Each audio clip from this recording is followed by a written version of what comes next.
What's up guys, Coach Shelby here, and I'm here to show you 3 of my favorite tips and techniques to help with your knee pain.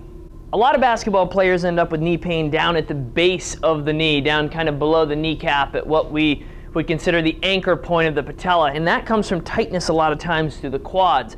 So anybody with patellofemoral or any type of patellar tendonitis, a lot of times that stems from weak hips and overly tight quads. So the first thing we're going to do is go down on the foam roll, and we're going to go down face down, and we're going to roll the quad. So I'm going to go forward and back.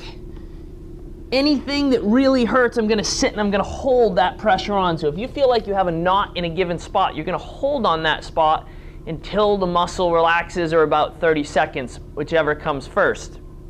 The second technique we're going to do is we're going to go into a hip flexor / quad stretch. We're going to do this by starting with one knee down. Make sure you have your knee on something soft. We're going to work on squeezing the glute on the down leg, tucking the abs in, and then keeping those engaged. We're going to reach the arm up, and we're going to work on sinking the hips forward and slightly side bending. So you should get a stretch through the front of the hip. Again, squeeze the glute, tighten the abs. You should feel the stretch up through the front of that hip. That's going to kind of stretch the hip flexors in the upper portion of the quad. That's the first half of the stretch. Second thing we're going to do is the same thing, but now we're going to start to pull the heel to the butt. Then we're going to squeeze the glute, tuck the abs in, and then we're going to push the hips forward and do the exact same thing.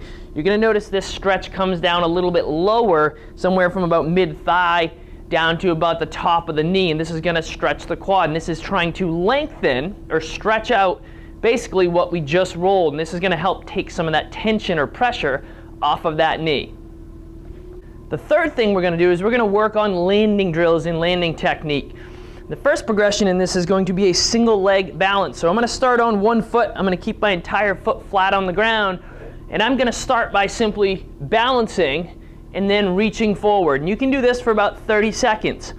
Once this becomes easy enough that you can stay on that one foot without touching down with the other leg or without hopping, then you're going to simply start to work into actual hops. And we're going to do this simply going forward and backward.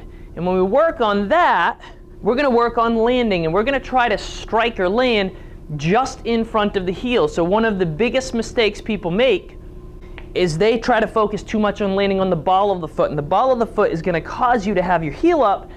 That's going to cause you to use your quads more than you really want. So you want to focus on landing just in front of the heel so that you can control your entire foot. And we're going to work on that. That's going to take the pressure off, and it's going to allow you to use your hips at the same time.